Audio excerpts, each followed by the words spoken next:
¿Qué tal, compañeros? Somos el equipo A. En esta ocasión les vamos a hablar sobre la fotogrametría y las aplicaciones que tiene en el patrimonio cultural. Nuestro equipo está conformado por Alexa, Carlos y su servidor Gabriel.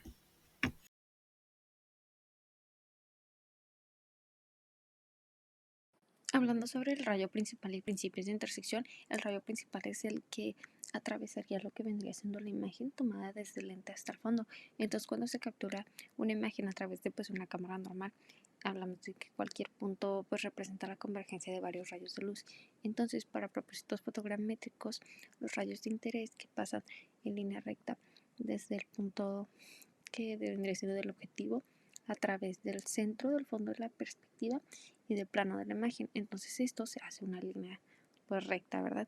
Entonces este rayo es el que les comento que es el principal y se le conoce, y si se conoce la orientación de múltiples cámaras, entonces a través de la interseccionalidad de estos rayos es que se representa el mismo a la posición de lo que vendría siendo el objeto dentro del espacio. Con respecto a la colinealidad, sabemos que dado la posición del objeto, el centro de la perspectiva de la cámara y el punto en el que la imagen están en línea recta, esto es para trasladar entre lo que vendría siendo el sistema de coordenadas de imagen bidimensional, lo que vendría siendo el sistema de coordenadas tridimensional o lo que vendría siendo del mundo real, el sujeto se deben de aplicar ciertas transformaciones. ¿Y cuáles son estas? Son lo que vendría siendo la colinealidad.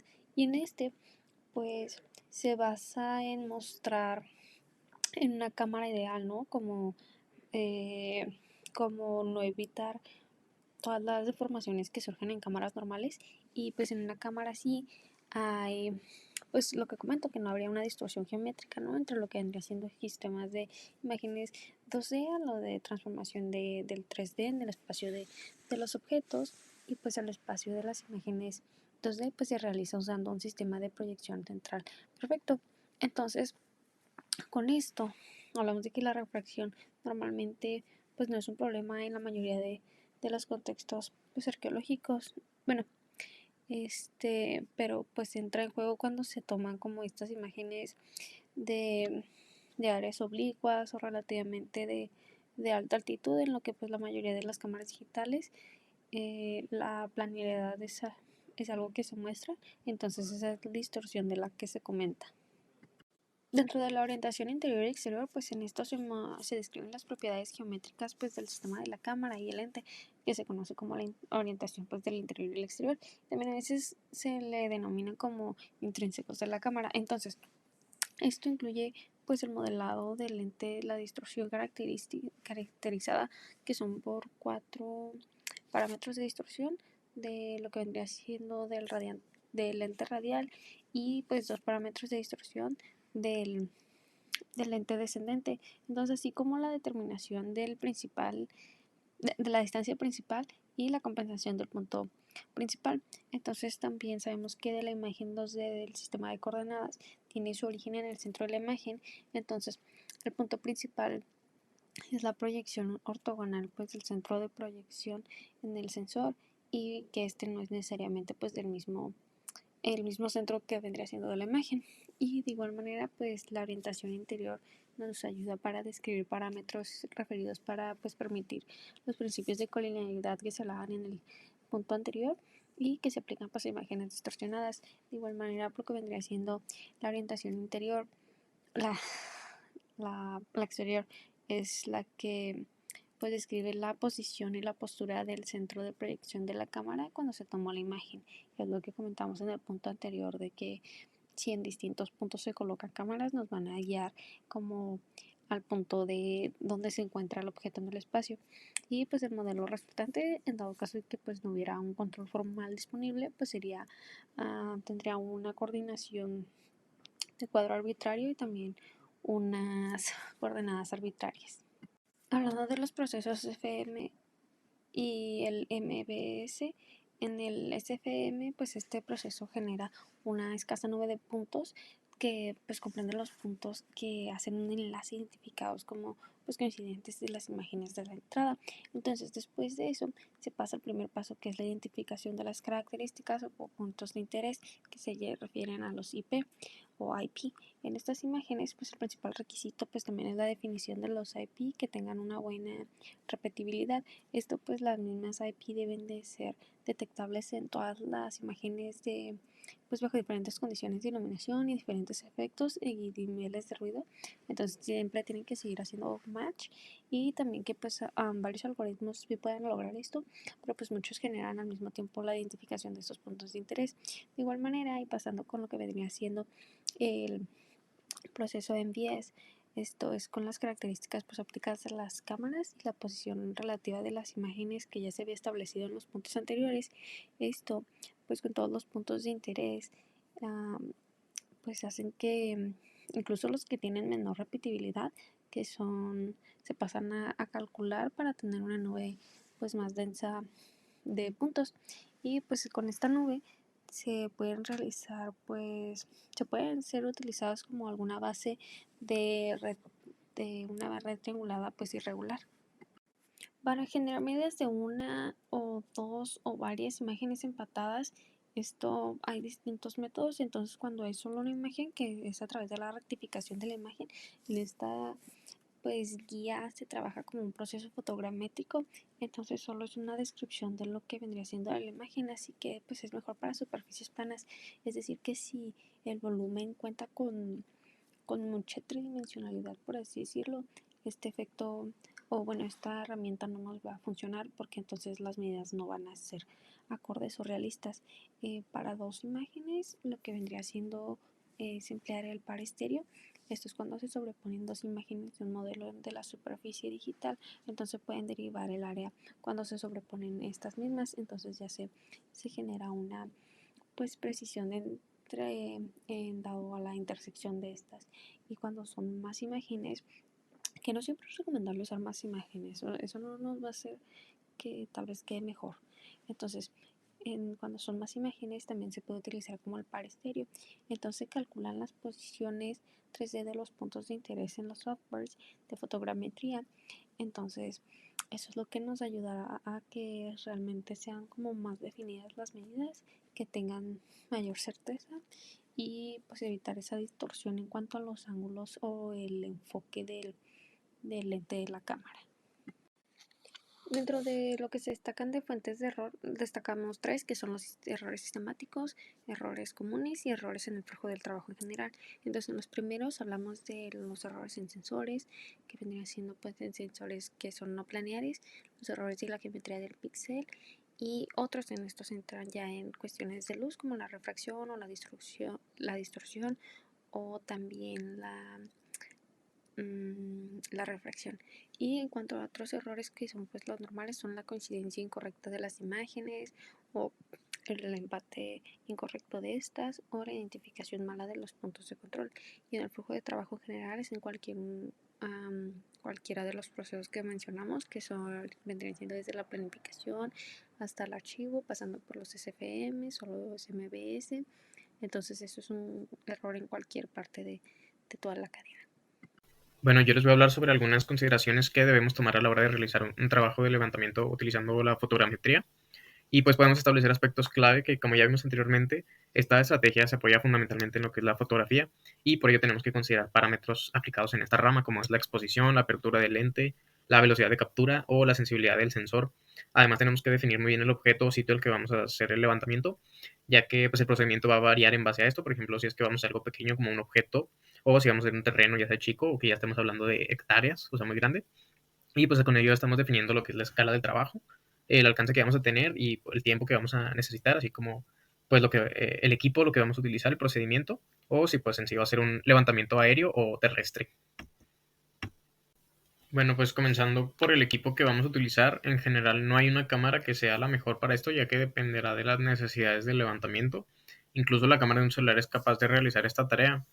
Sin embargo, nos interesa que el equipo sea versátil, es decir, la cámara de un celular, por ejemplo, pues es muy limitada en cuanto a sus ajustes y su capacidad, por lo que un equipo que tenga la capacidad de adaptarse a las condiciones del lugar, como una cámara compacta o ya algo más profesional, serían, por ejemplo, las cámaras DSLR o cámaras reflex digitales, que ya tienen una capacidad muy superior en cuanto a la captura de imágenes.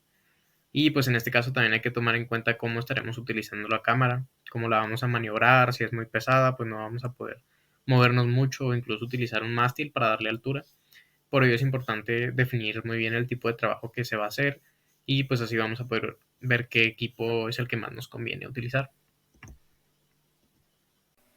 Bueno, pues ahora veremos lo que son los parámetros de fotografía que tenemos que contemplar en este tipo de levantamiento. Y bueno, cuando estamos capturando imágenes para hacer fotogrametría, pues nos interesa que estas imágenes sean claras y nítidas. Y para ello tenemos que equilibrar tres parámetros importantes de fotografía, que es la apertura, que es la cantidad de luz que entra en la cámara, y luego la velocidad de obturación, que es la velocidad de captura de las imágenes, y lo que se conoce como ISO, que es la sensibilidad del sensor. Y bueno, la idea general es tener una velocidad de obturación lo más rápida posible para evitar que las imágenes salgan borrosas, un ISO bajo, que esto ayuda a reducir el ruido en la imagen, como en el ejemplo de arriba a la derecha, y una apertura que mantenga la imagen nítida o clara. Pero pues estos son criterios muy generales y pues realmente se tiene que ajustar específicamente en las condiciones de cada sitio, cada objeto. Pero la idea es buscar evitar distorsiones, imágenes borrosas o que salgan mal iluminadas o sobreexpuestas, como los ejemplos, o que salgan distorsionadas, como en este caso un mal ajuste del campo de visión de la cámara. Okay. Otro aspecto que tenemos que considerar y que es similar a lo anterior es la calibración de la cámara. Y esta calibración se tiene que hacer siempre antes de iniciar un trabajo de fotografía para obtener buenas imágenes. Además, es necesario volver a calibrar si, por ejemplo, se cambiaron los ajustes pues por accidente o deliberadamente, o si se quita el lente o si se reemplaza, o si ya tiene tiempo que se hizo la última calibración de la cámara. Y pues esto es importante para prevenir como distorsiones o que se mantenga la geometría o la proporción correcta al momento de tomar las fotos, como podemos ver en el ejemplo de la imagen inferior. De igual manera veremos cómo el tamaño y la resolución del sensor en el lente de la cámara es determinante en la calidad de imágenes que vamos a obtener, y también con ello el detalle y la calidad del levantamiento que vamos a tener como resultado. Y vemos cómo con mayor resolución tenemos imágenes más claras y entendibles, no solo para nosotros, sino también para el software. Es más fácil de que se encargue de procesar estas imágenes, mientras que otros sensores más sencillos, aunque pues sí pueden sacar el trabajo, también pueden dar paso a zonas borrosas o que pueden tener una falta de detalles. Y obviamente pues se considera que un mejor lente pues también va a ser más caro, y comúnmente estos son más grandes y por lo tanto pues también más pesados. Entonces es algo que también debemos de tomar en cuenta. Otra consideración es el formato de las imágenes con las que vamos a trabajar. Lo ideal o lo que se recomienda es emplear el formato RAW, el cual se entiende como crudo, es decir, mantiene los datos de la imagen en su forma más original, no sufre ningún proceso y con ello pues la imagen no pierde calidad ni detalles, a diferencia de un formato más común como JPG, donde sí se puede llegar a perder detalle de la imagen, por lo que pues vale la pena verificar si la cámara o el equipo que vamos a utilizar tiene la capacidad de trabajar con el formato RAW, que nos va a ayudar a no perder calidad a la hora de estar manejando las imágenes de un lado a otro. La idea es mantener la imagen lo más detallada, lo más pura posible, y por lo mismo también se tiene que evitar como el postprocesado o intentar mejorar las imágenes como en otros softwares, como pasarle algún filtro o así, hacerle retoques para intentar optimizarla, pues esto puede terminar perjudicándola. A continuación tenemos que definir también la disposición y la estrategia de la captura de las fotografías que vamos a tomar. Como mencionamos anteriormente, en base a si es un levantamiento terrestre o aéreo, se decide la cantidad de imágenes que se van a tomar, así como la manera en que se van a tomar. La distancia, por ejemplo, desde donde se toma hacia el objeto, como vemos en los ejemplos. Por ejemplo, en un levantamiento aéreo se debe planear la altura de la fotografía, por ejemplo, si es un dron como se usa últimamente, el recorrido que va a llevar y también el traslape entre cada imagen o la distancia. Y pues este último se mide en el porcentaje en que una imagen tomada abarca una zona de otra imagen, como vemos en el ejemplo. Y esto sirve a la hora de unir las imágenes, que se pueden hacer coincidir fácilmente a través de estos traslapes. Al tener el mismo contenido fotografiado, pues se empata, se hace coincidir y ya se unen las imágenes. Otro concepto importante que también debemos considerar es la colocación de puntos de control. Estas son referencias físicas que nosotros conocemos y ubicamos y que luego van a aparecer en el levantamiento y nos sirven para mejorar o garantizar la ubicación correcta del objeto, del sitio, así como la proporción, la escala o incluso también la orientación, y por ello se deben colocar estratégicamente en la zona que se va a levantar. Y finalmente la elección del software que vamos a utilizar para procesar las imágenes debe ir acorde a las especificaciones o las necesidades del proyecto. Si necesitamos un programa que trabaje con los mismos parámetros de las imágenes que tomamos o que nos dé un resultado específico para la tarea que vamos a realizar, como puede ser sacar curvas de nivel o hacer un mapa de una zona o pues hacer un modelo 3D de un objeto o de un sitio en este caso. La fotogrametría tiene diferentes escalas y aplicaciones. Entre ellos se encuentra lo que es la fotogrametría aérea para arqueología, paisajes y edificios. Este sistema o método ha tenido un aumento en su uso gracias a la aparición de programas fotogramétricos más asequibles junto con ordenadores más potentes, la disponibilidad de sistemas de aeronaves no tripuladas más adecuadas y cámaras digitales de buena calidad. Los datos que se pueden obtener de este método son los LIDAR y los fotogramétricos. Los datos LIDAR son una técnica de teledetección óptica que utiliza la luz de láser para obtener una muestra densa de la superficie de la Tierra produciendo mediciones exactas. Lo común es que un conjunto de datos LIDAR se utiliza a menudo como una imagen raster. Esto es que contienen información en celdas o píxeles. Esta imagen se habrá derivado en la mayoría de los casos de datos de escáner LIDAR de forma de onda completa. Este método permite, por ejemplo, la recuperación de datos que representan la superficie del suelo bajo un dosel de árboles en zonas boscosas, filtrando los datos para formar un modelo digital del terreno.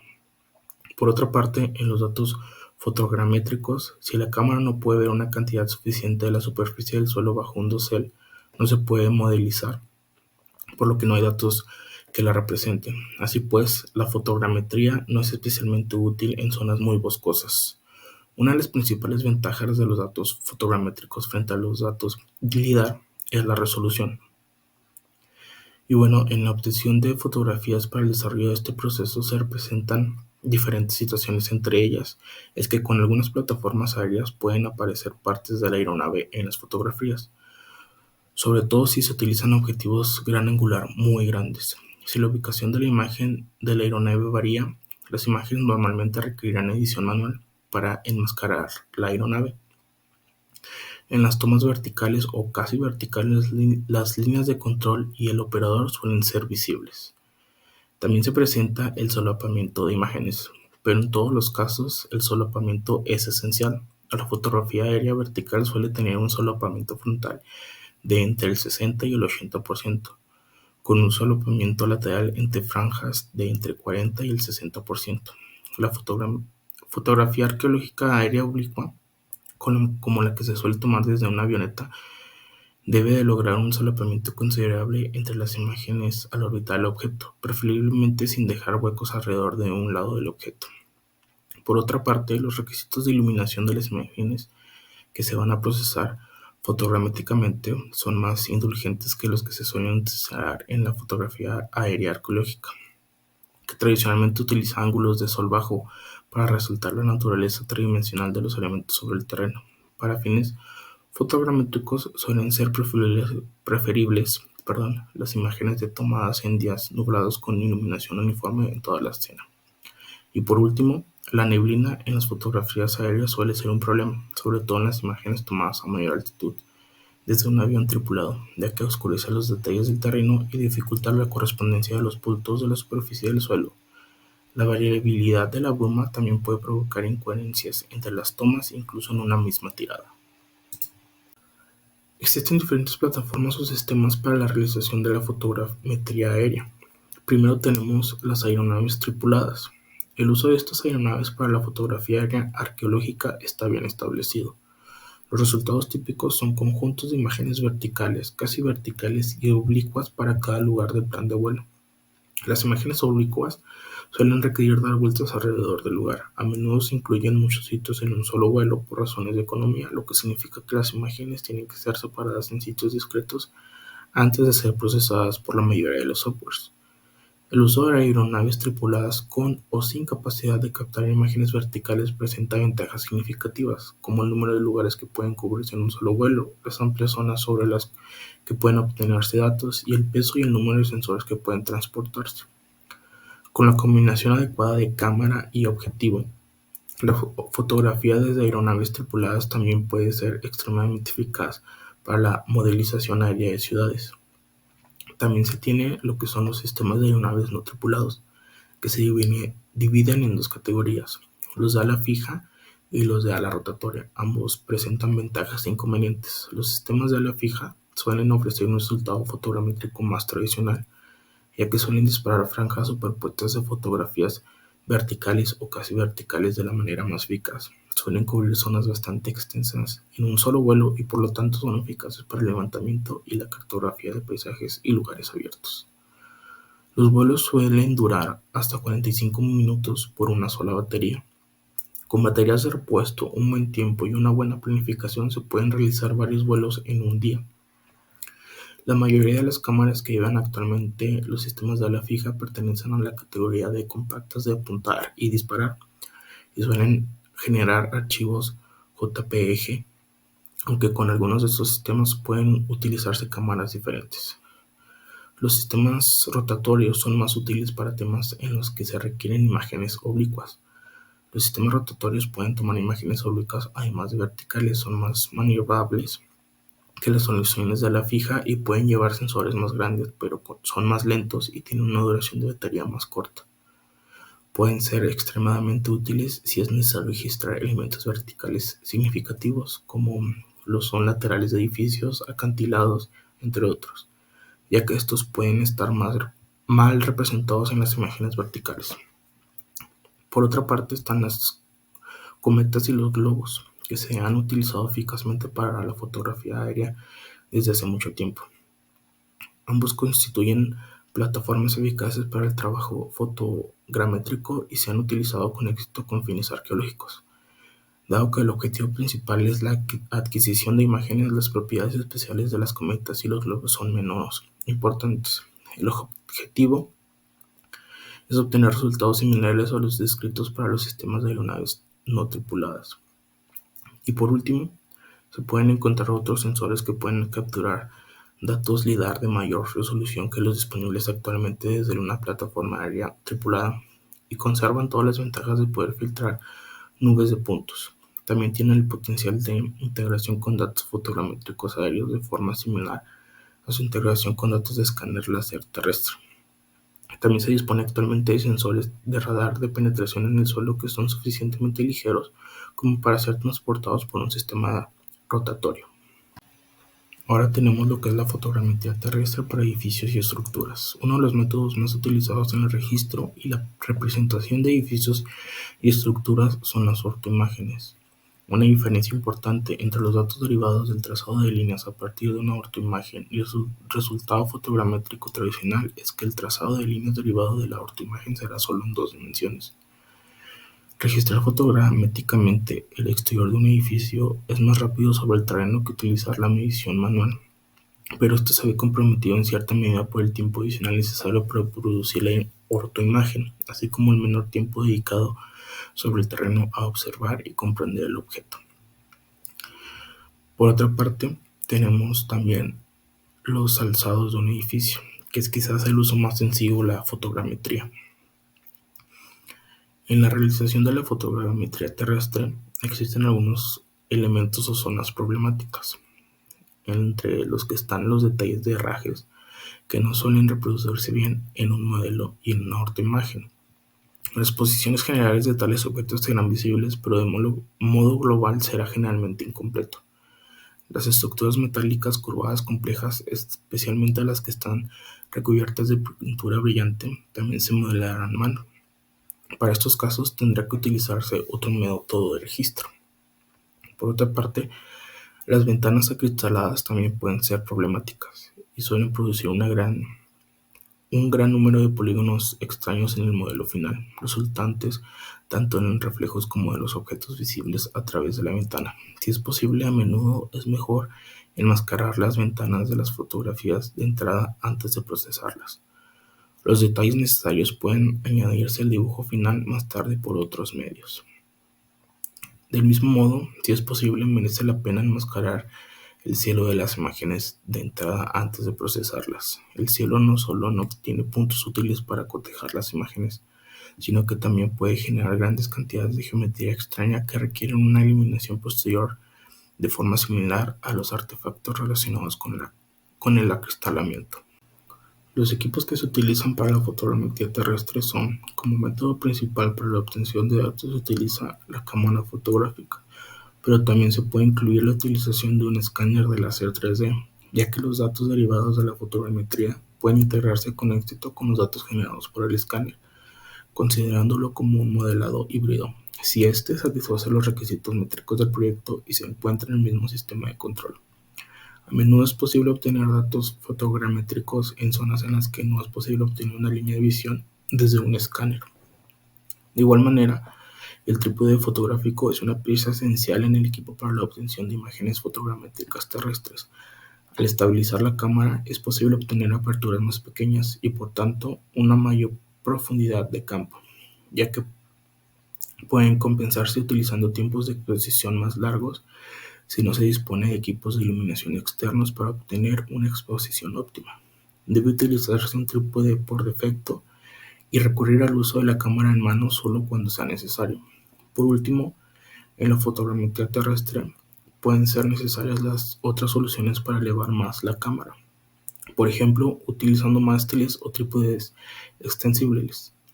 Los mástiles son muy útiles para diversas aplicaciones. Las fotografías que proporcionan pueden utilizarse fácilmente para generar una ortoimagen, que es difícil de obtener a partir de fotografías más oblicuas tomadas desde el nivel del suelo.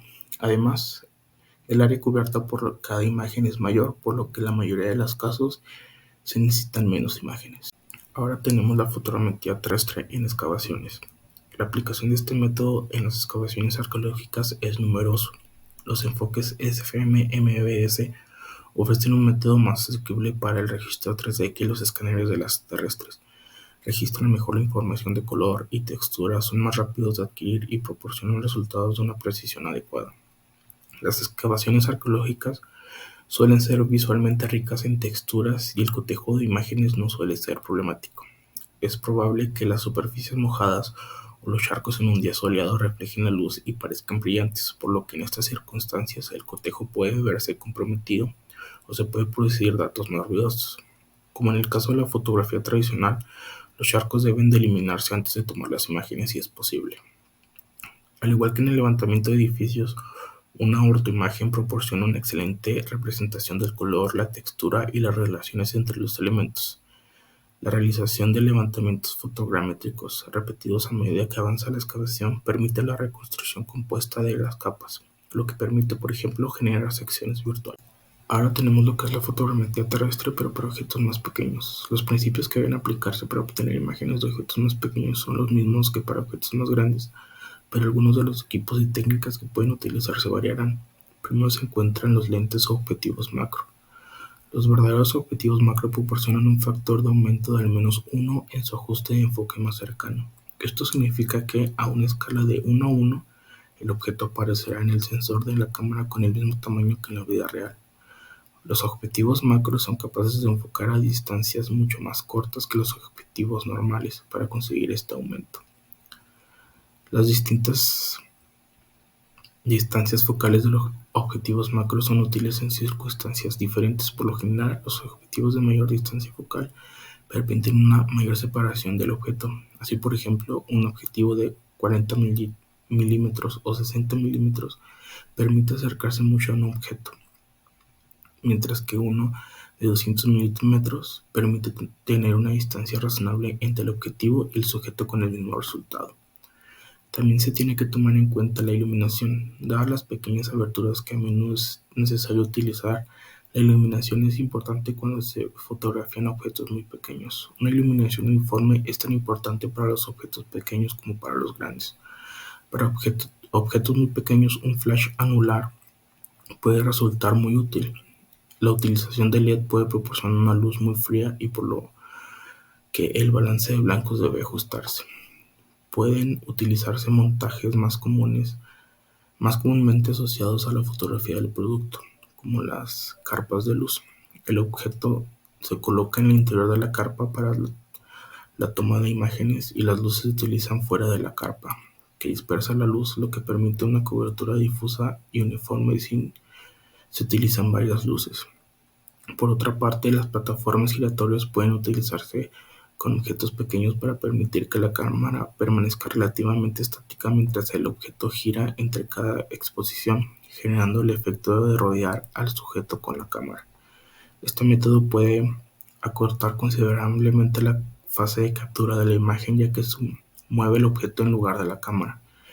Es aconsejable realizar más de un anillo de tomas alrededor del sujeto, por ejemplo, aumentar la altura de la cámara en cada anillo. Los fondos deben de ser los más neutros posibles.